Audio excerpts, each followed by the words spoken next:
Good morning. This is Stan in Gainesville, Florida, and you are listening to Light Talk. Hi, this is Steve in Dallas, Texas, and today we're going to talk about everything from scanners to stubborn designers on Light Talk. And this is Ann in San Clemente, California. And this is David in beautiful Long Beach, California. And if you don't already know, you are listening to Light Talk, and we are the Lumen Brothers! And sister. Hey. Hi, everyone. What episode number is this? This is like 78, 78, right? yeah. 78. Wow, 78 episodes. Impressive. Well, we thought we'd start to give everybody an update on our listener demographics. I think the last time we did this was last year when we had about 12 people listening to us. So we thought we'd update everyone. And right now, believe it or not, at the end of September, we have 57,000 downloads. And we actually broke a record in September. We actually had 5,000 downloads just in September. Jeez. We think it's because of Ann. It is not. Yes, and we do, because the people that I repel, Ann pulls back in. So thank you, Ann. You are too nice. I'll take it. Why not? You know, one of the things that always amazed us is how many people listen to this show around the world. I mean, it's still inconceivable why people in the Faroe Islands would listen to us. But indeed, the Faroe Islands, once again, make the list. So I'm going to have Stan quickly list all of the 65 countries that actually waste their time listening to our program. Go, Stan. Okay, I'm going to try and perform this. Sit back and just get something to drink, and I'm going to go as quick as I can, and I hope I don't flub it. Here we go. The United States, United Kingdom, Canada, Australia, Singapore, Norway, Denmark, Germany, Belgium, Portugal, Sweden, Netherlands, Japan, Russian Federation, Nigeria, Ireland, Finland, United Arab Emirates, France, Austria, New Zealand, Italy, Hong Kong, Switzerland, Spain, Poland, Romania, Brazil, Ukraine, Estonia, Iran, the Islamic Republic of Mexico, Israel, Kuwait, Greece, the Faroe Islands, of course, Croatia, Guernsey, Bangladesh, China, Saudi Arabia, Lithuania, Vietnam, Bulgaria, Moldova, Republic of Myanmar, Azerbaijan, Pakistan, Egypt, South Africa, Czech Republic, Latvia, Zimbabwe, Argentina, Taiwan, Cambodia, Serbia, Republic of Korea, Malta, Guadeloupe, Curacao, Luxembourg, and Puerto Rico. Nice work. Amazing. Could you repeat those, Stan? Not today. We love all you people everywhere. That's amazing. Yes. We do. I can't believe it. We're a global village. My university keeps talking about internationalizing itself. Well, they got to catch up to us. You know, we should have like internships in all these countries. Ooh. You know. Now we're talking. Slow down, man. Anyway, welcome to all of our global listeners, and thank you for listening to this crazy show. You know, Steve has our first listener question today. Did I hear Egypt in the list? heard You Egypt. did. I Okay. said Egypt. You Robert in Egypt says, you guys never talk about scanners. Who do you like? Robert, the problem is I don't really like scanners at all. So, let's do a little walk through memory lane here. I guess you could call the Roscoe IQ a scanner. That's a mirror. It flicks around. It moves. Yeah. So that's the most popular scanner-like device today. Maybe 5 or 6 years ago, Chroma Q made the moving mirror. And certainly scanners that are produced today, Elation, American DJ, Chauvet DJ. So there's not a lot of high-end I don't find a lot of high-end scanners out there. You know, the first really popular scanner that I worked with was the IntelliBeam. The IntelliBeam came in two flavors, the 700 and the 400, the 400 being a short arc lamp. And, of course, that was ultimately replaced by the Cyberlight. Lightwave Research, which became high-end systems, also made the IntelliSpot, the TrackSpot, and the TechnoBeam. The other scanner that I have used, and it's been a while, was the Comar Robot. But right now, by far, the big guy on the block right now is Clay Packy. And they make the Spheroscan. Spheroscan. Now, I've got a problem with the Spheroscan. It looks like a robot. It looks like that robot from Lost in Space. It really does. Go ahead. I got to look this up now. Steve, you've been accused of being a Verilight guy, and so I thought you would have at least played with the VLM. I was going to get there. Oh. But that's Okay. all right. The M was a moving mirror. It was short-lived. It was designed for a very specific purpose for a very specific client. So I don't think it was one of their most shining moments, but certainly Pink Floyd liked the moving M. Mm-hmm. But the Sphere-Scan, my problem with the Sphere-Scan is the listed MSRP on it is $12,000. So that's a little steep. You know, the advantage of the Sphere-Scan, and David actually brought this up, it does look like the little robot. The reason it looks like the little robot is they built it so you could embed it into the stage floor with just the scanner sticking out the top. That's why. I didn't know that. It's good for outdoor use. The other thing about the Sphere-Scan, which you might like, is the mirror goes on turning endlessly beyond 360 degrees. So it creates an absolute original swirling effect. And you can adjust the speed of that. If you put it up to maximum speed, it is 250 RPMs. So, you know, if you're mathematically challenged, that means it's about 4 revolutions a second. So without a doubt, I mean, it's a 1,200 watt lamp. It's certainly very bright, very powerful, more so than any of the scanners that came before it.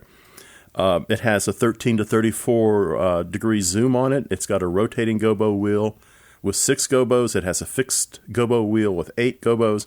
It has a rotating prism, a fast 16-blade iris. It has linear frost. It's CMY.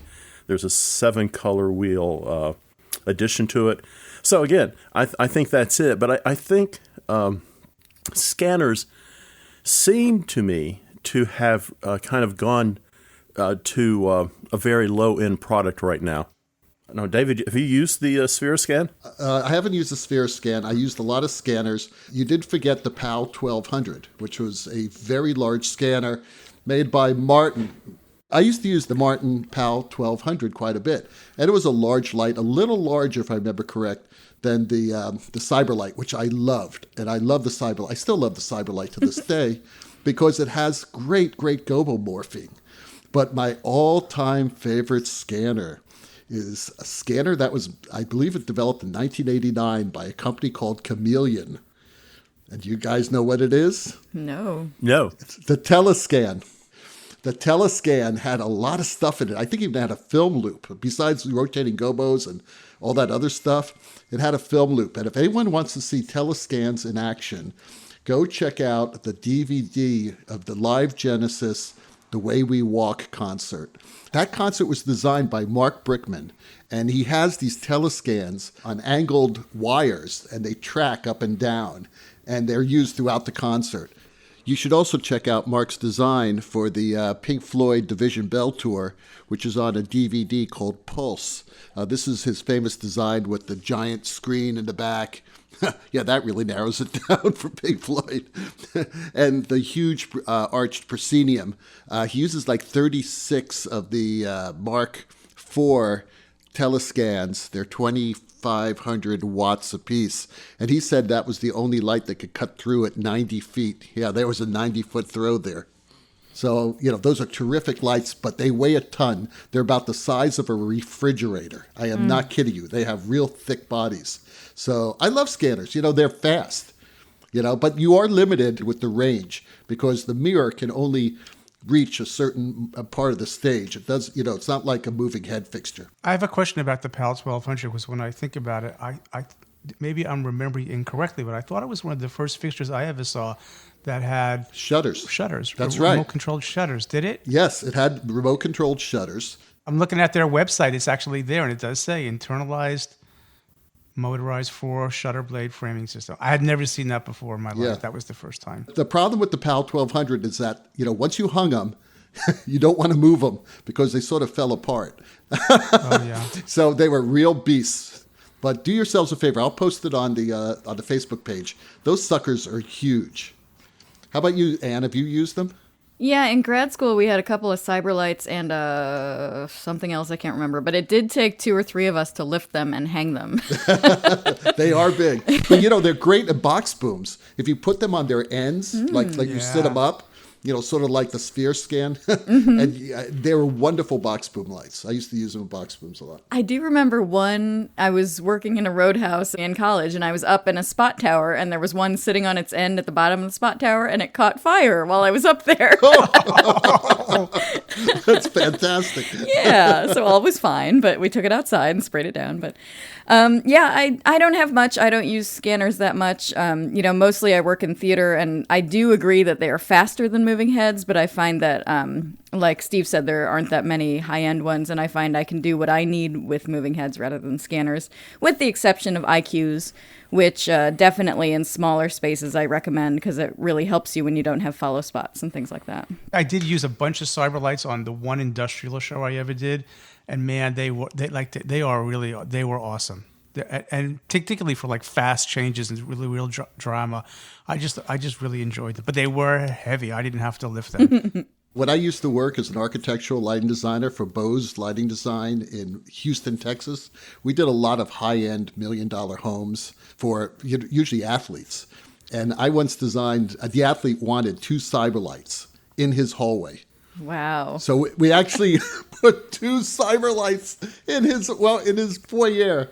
Oh, I loved it. So he could have a ballyhoo when he walked in, that idea? Well, yeah, and we had a haze machine in there. I mean, it was amazing. Yeah, it's like walking into a disco. So first I said, we use telebeams, but he said, no, I want cyber lights. I said, okay, cyber lights, you got it. Oh, that's what we had in grad school, a couple IntelliBeams and a Cyberlight. That's what we had. Okay. Amy in North Carolina writes, as an LD, what are your must-haves in your Pelican case? Well, Amy, I don't know that I'm so helpful because my first response was nothing, because as a lighting designer, I typically don't have a Pelican case, and I don't mean that disrespectfully in any way, but at least I haven't done the LD on the road for rock and roll concert stuff that maybe my colleagues have here, so I'll let them talk. But I was thinking, again, about your question, maybe you mean like an assistance kit, like what must your assistant have? Because I have suggested to some assistants that do a lot of international travel to use a small Pelican case, because I use a suitcase because I travel or used to travel a lot with it. So Pelican cases can be great if you're doing a lot of international travel. And then it's nothing fancier than all the stuff that's listed in my book. You have a book? Assistant Lighting Designer's Toolkit. I get a plug, yay. It's a toolkit, not a case. Yeah, that's right. That's different. But it's, it's Post-its, it's highlighters, like all that usual stuff, a hole punch, a box of Kleenex, like those Advil, like those things are what matter to drugs. me as a lighting designer. Yeah, I need the drugs right on top. By yes, the way, right on top. Advil, right. Yeah. Right. And then Pepto-Bismol. Pepto, yep. Right. Yeah, my poor students have learned that too many times. I ask them and they don't bring it. I ask them again. They need to learn to bring it. But my other thought was maybe your question means, what must your master electrician have in their Pelican case for you, And so I've always learned, I'm not a master electrician. I don't claim to be one, or a production electrician either way. But I know that they often bring every color they think you love as a lighting designer. So they'll bring extra of everything that's in the scrollers if you have scrollers. And of course, this is a show that would have conventional stuff in it, right? But, they make sure they have extra gobos that are your favorites and gobo holders and things like that. So Amy, I don't know if I'm answering your questions right, but that's what came to my mind. Well, I have a toolbox, and Anne touched on it. So when I go do a show at a Lort Theater or somewhere around the country, I take my little office with me. So I've got my notebooks, my pads, pencils, pencil sharpener. I take a little clock so I can keep up with the time. But I take a portable office, and I'm just sitting right there. So, I'm not taking tools with me or things like that. But I am going to be in the theater for a while, so I don't want to be saying, does anyone have a stapler? Right. Does anyone have a hole punch? Right. Have you got a paper clip? Can I borrow a pencil? So I think that's probably not a good idea. I do have my own headset, because what I have found over the years is usually as the guest lighting designer, they give you the worst headset in the building.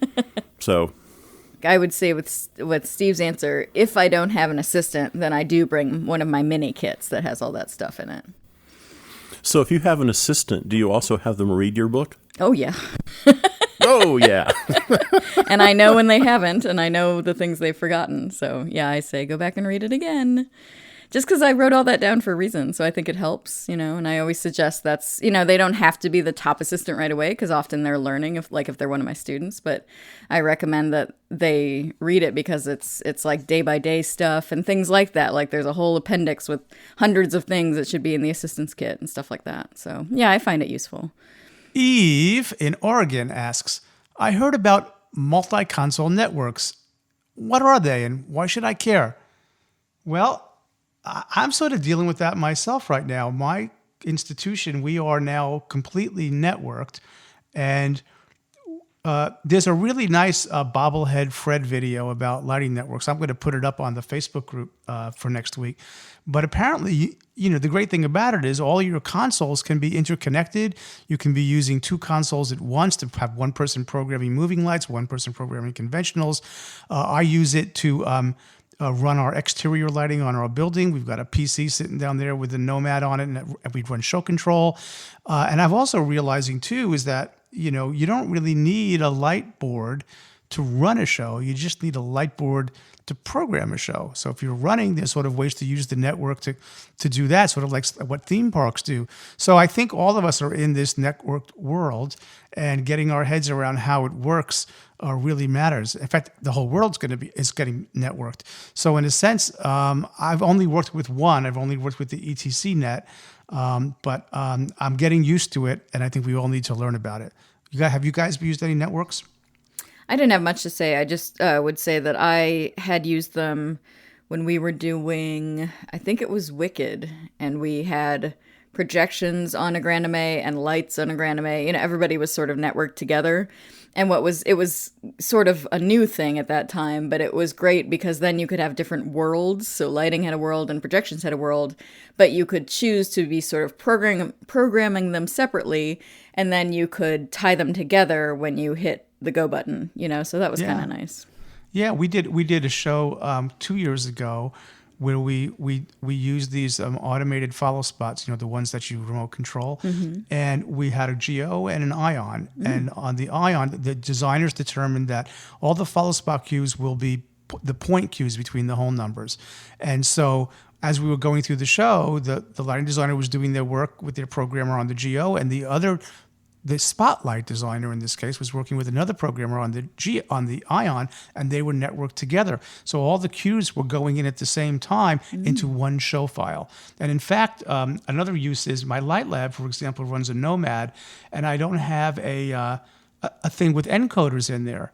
So they were just using the screen interface. And so it's not really, you need to get your hands sort of get better at moving that light. So I called ETC and I said, can I take my Ion programming wing and plug that into my network jack and it will show up on the network and he goes, yeah, that's all you got to do. It's almost too simple. You just plug it in, it shows up on the console, and you basically do the programming from that. It's sort of like getting the idea that these devices are not separate and discrete. Right? That they're all available all the time in the same place, just how you use them. You do have to be careful, though. I will say this to Eve. In our building, we've assigned certain DMX universe ranges to different theaters. So, for example, the main theater is there. You don't put a universe number in. It's just that you normally patch. It all goes into 1. But my office is 51. And the exterior lighting is like 91/, and the black box theater is 51/. So if I patch a light, and I forget to put the right universe in first, I'm bringing up it happened the other day. My electrician walked in and said, "Are you playing with your lighting console?" And I go, "Yeah, I'm working on this show in my office to do a color demo." And he goes, "You need to patch that into 51/ because you're bringing up lights in the theater." Oh no! So there is a little bit of a danger in that, in terms of really understanding how the network works. You can't just jump in that car and even I've learned this before, but I forget. So I'm patching these lights and I forget my office is 51/ whatever the DMX start address is. And now we put labels on all the DMX widgets because they've been programmed to be a certain range. So there is a certain level of learning. So I think, Eve, we're all going there, and it's time to start learning it. Well, I think Ann touched on it. I mean, there's 3 types of kind of common networking here. There is console-to-console networking, which she described very well. The thing to keep in mind is that you can have two consoles there working with two different people programming, and then you can migrate that whole, when one person leaves, it's still the same show file. So you could be doing projections, you could be doing moving lights, you could be doing audience lights. And I don't remember off the top of my head, but for the Australian Olympics, I believe it was 32 Grand MAs running in concert for the opening ceremonies down there. Wow. So you got console-to-console networking. You also have console-to-fixture networking. So what you want to imagine there is, do you really want thousands of DMX lines running backstage when you can have one network line running back there and you get down to one cable? The other thing I'd want to say is console-to-devices networking. And Ann, I think, touched on this, or maybe Stan touched on it. That is probably the most common lighting network. And that allows your console to talk to different devices, right? A visualizer, a media server, show control. But it also does something else. One of the most common devices found on a lighting network is a DMX processor. So as your show grows in size, I just did a show with 72 universes. So as the show grows in size, a lighting console simply does not possess the processing power to facilitate that many DMX channels, all crossfading at the same time. Yeah. So most desks use a distributed processing where the desk sends raw data over the Ethernet to an external box that then processes that into DMX, and then you run that over, I don't know, ArtNet or some server. So I would say multi-console networking is really important, just because it's with DMX and with you think about LEDs. How many channels does it actually take to run your cyc? I have the show line 640 bars maybe, and the 660. If I run the top and bottom on that thing, it's something goofy like 700 channels to control all that. So I mean, you've got to find a way to handle this, and networking is a very good way to do it. You are listening to Light Talk with Steve, Stan, David, and Sister Ann, and we can just call us the Luminous Group today. And Light Talk is sponsored by...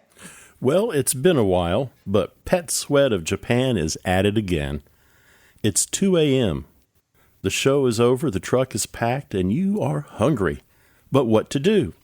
Always the innovators, Pet Sweat of Japan, working hand in hand with IHOP, bring you 3 new tasty selections from the Hungry Crew menu. The Sushi Pancake, the Flirt With Me Smiley Face Pancake, and the Big Bowl of Syrup. The Sushi Pancake is a tasty blend of raw fish wrapped in a whole wheat pancake. Add a big splash of blueberry syrup and you have the perfect, let's call it a night meal. For only 50 cents extra, you can get a side of bacon. As a stagehand, you work night and day.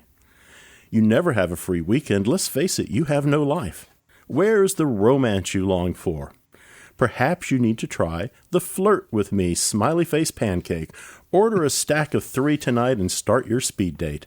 If the first pancake is unresponsible, just stick a knife in it and move on to number 2. Finally, stagehands do some tough physical labor. You might need an energy boost after that long day at the hall. Well, then order up the Big Bowl of Syrup. The name says it all. It's a big bowl of syrup and a spoon.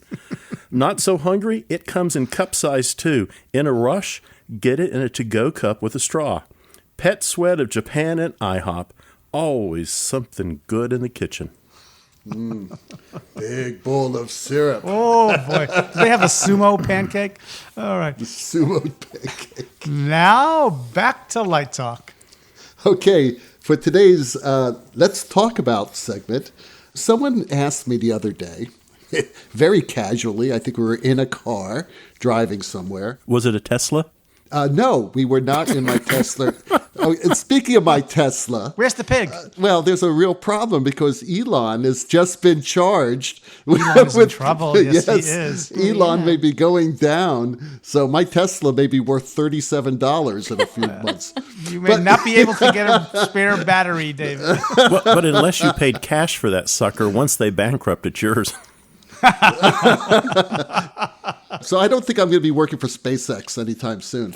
But getting back to what we were talking about. There goes your lighting job on redesigning the Tesla interiors. I know. I mean, one of my students the other day said, I really thought that was cool. You never know. She was very impressed.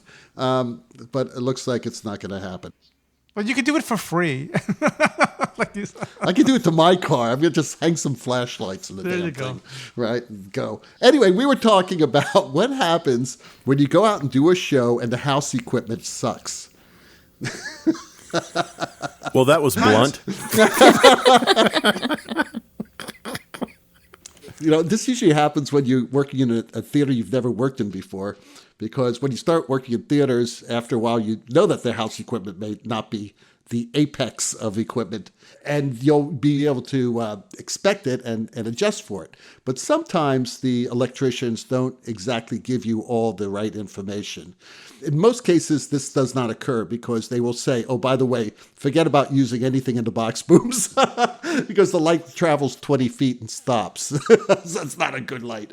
But what happens? You're going to have to make adjustments when you are surprised with bad house equipment.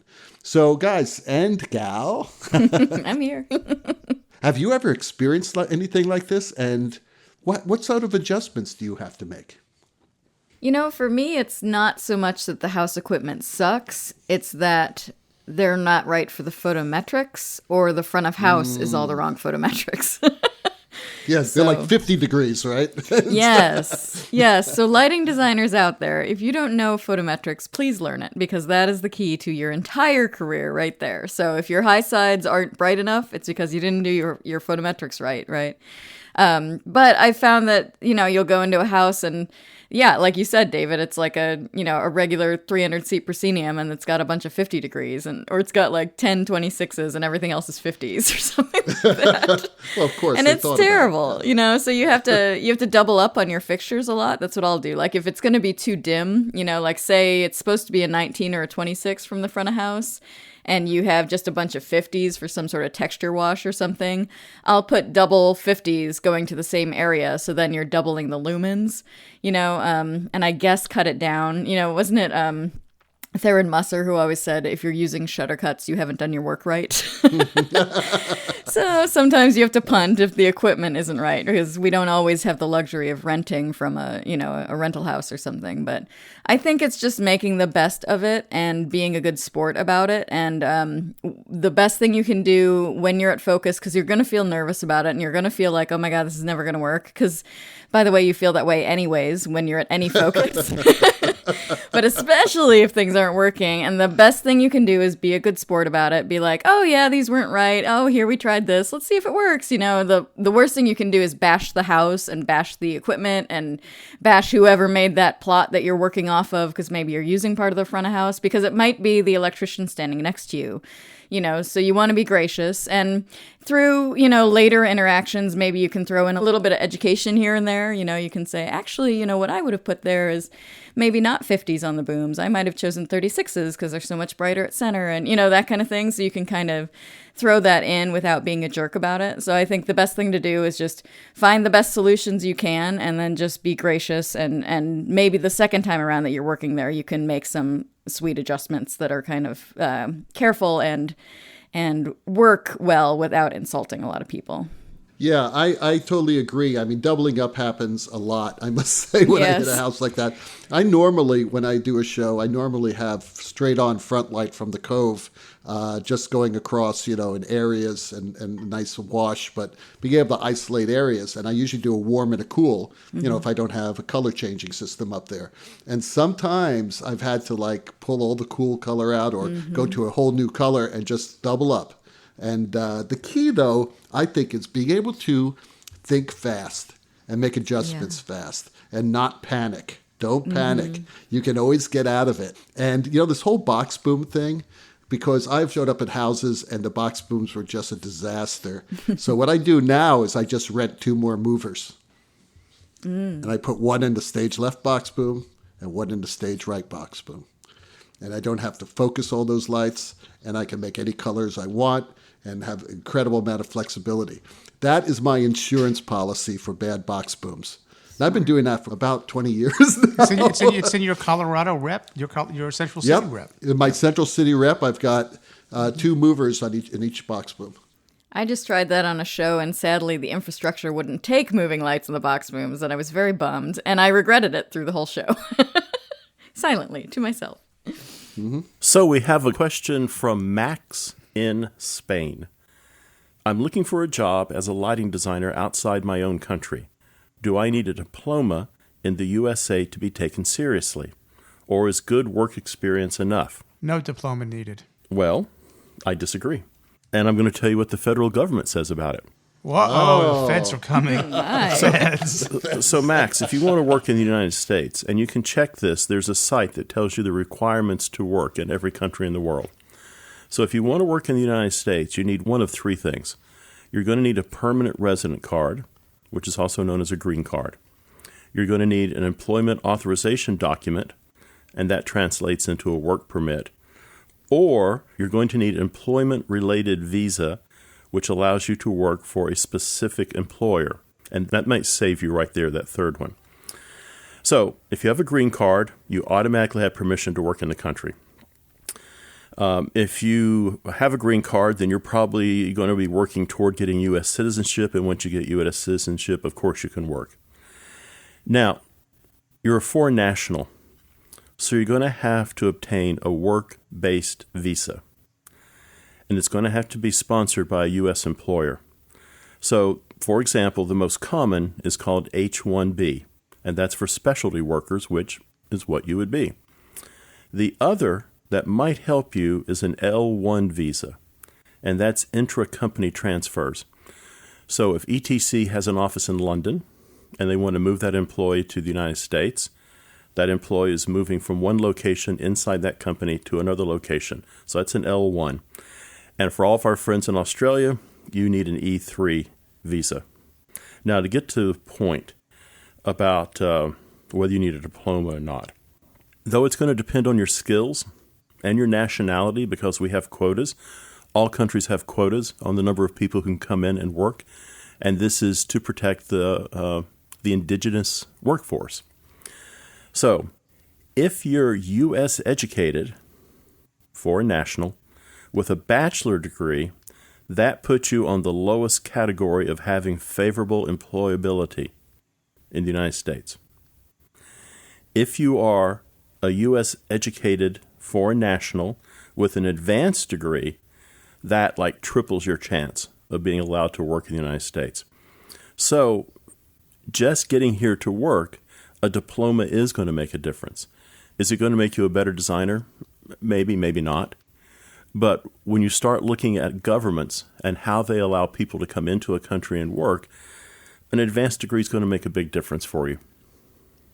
An anonymous listener asks, I've been hired as a programmer for a show, but the designer has kicked me off the console. Oh, poor Anonymous. I'm sitting behind him, and I know that I would be a much better programmer than him. But no matter my gentle reminders that there is a programmer here to help him, he won't let me. How can I let this designer know that I am a tool to use and that maybe I'd make his job easier? There is no cure for the disease known as stubbornness.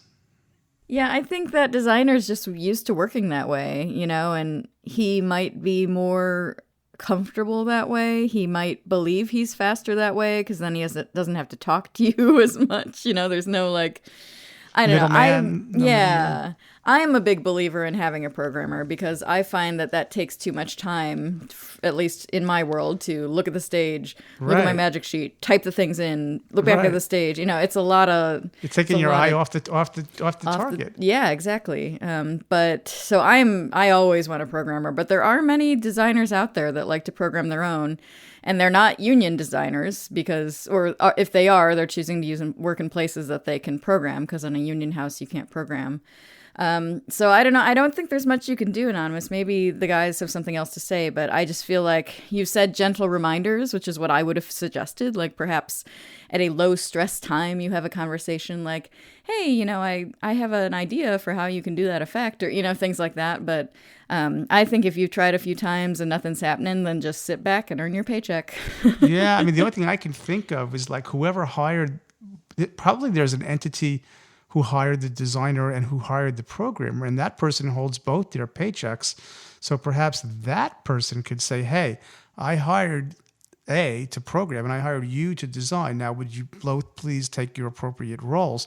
But that would be the only thing I can think of to sort of, so that he doesn't get into some kind of altercation with the person. Well, and it might be like, at least there's, roadhouses around here and things that they have to have one of their crew right, on the board, right. and Yep. so, or at near the board or whatever it is. And so if that designer decides to program, that person still needs to be there. The programmer still needs to be there. They just earn their paycheck sitting behind them, and that's just the way things are. If it's a union house, forget it. This would not even be an issue. Mm-hmm. We've all worked with slow programmers. I'm not saying this programmer is slow, but it sounds like he's very confident, so I doubt he's slow. And I would, I always consider my programmers almost as co-designers. Absolutely. Because I am not a real tech head. I'm not into programming. The programmer's job, number one job, is to know the board and to know that system. And they can get an effect a lot faster than I can. And the programmers that I use on big shows, I mentioned Andy Figueroa last week, these people have design eyes. And I could just tell them, listen, I need a chase using fixtures 2, 4, 12, and 17. I want it medium fast, but I want this sort of random white thing flashing in the middle of it and just keeping the blue palettes. Okay? And they will say, okay. And they'll do it in about probably 30 seconds or 20 seconds, Yep. and they'll get at least 80% there. Mm-hmm. So that takes a lot less time than me trying to figure out, what knob pans the light, what knob tilts the light. So for me, it's a no-brainer, because there's a new breed of designer that are basically designer programmers. In budget-restricted shows, they'd rather just hire one person to do them both, right? And I totally understand that. And my students program real fast, which is great too. But here's a situation where you have somebody already established for one reason or another in the theater. You don't just jump on the board and take over. That's just totally disrespectful. And it's going to go throughout the rest of the crew. And the rest of the crew is going to know. And you're just going to make your life a lot more difficult. From the academic perspective, I'm lucky here. I have a really strong set of undergraduates, and I will give graduate designers assistants and programmers, or vice versa. Sometimes the graduate student will program for the undergraduate student, and sometimes they don't really know how to use that person effectively. So there is a learning curve for the young designer to learn how to use an assistant. I'll give an example. We're going into a big show. I have a very good student designing a musical. The plot is basically done. Right? The designing was done in a visualizing software, and now it's going into Vectorworks. And it's good enough that they can hang from it, but it's not finished drafting. So I had to say to the student, hey, let the drafting go. You start focusing on rehearsal now. Shift your energy and let the graduate student who's here to help you finish up your drafting. And you could see it was like, you want me to let go of that? It's my thing. Like, yes, let go of that now, because you're now moving into a different phase of production. So I think it's a good point that you said, Ann, that sometimes that person doesn't necessarily know how to make good use of an assistant, an associate, or a programmer, and they have to learn how to delegate and how to open themselves up to that. Mm-hmm. Yes. I think you just have to sit back and just kind of get to know the designer and let the designer get to know you, and probably this will work itself that out. couldn't hurt. Yep, that's a good point, Steve. It takes a while to trust someone. And, David's got a point. If you come from the world in which you're a programmer designer, which I don't think is such a good idea, and you've got a programmer for the first time, he or she doesn't trust you, and B, he or she doesn't know how to use you to your full talents. Yeah, I'm the first person to say definitely use a programmer all the time, or board op to program all the time, but I just think people come from different backgrounds, and sometimes it's they just don't know any better, and sometimes it's what they prefer. And yes, it would definitely not happen in a union house, though. So if that person wants to go higher, then they need to learn how to let go. Absolutely. Hey, you hear that in the background? I hear it. That's that incredible Hammond organ solo telling us that once again you've spent another morning listening to Light Talk. Be sure to follow us on Facebook and subscribe to our podcast. That way you will not miss a second of Light Talk fun. No guarantee is offered regarding the accuracy of any statements or opinions made on this podcast. In case you take us seriously and decide to litigate, we now have again the law firms of Phosphor, Tungsten, and Filament who will defend us until our retirement funds are depleted. I love the lawyers. I know, that's why they're back. Light Talk is written and produced by the Lumen Brothers and Sista with an AH, right? Coming to you from Long Beach, Gainesville, San Clemente, and the Lone Star State. And be sure to tune in next week when we focus on questions from Australia. We're going to talk about time code, LED retrofits, what do Yank LDs really do, and it's a pint, stupid. All that and the new sponsor, Light Talk, broadcasting questionable Lumen knowledge and humor around the world. So we'll see you all next Saturday morning. Bye-bye from Light Talk. Bye-bye. Bye, everyone. Light Talk.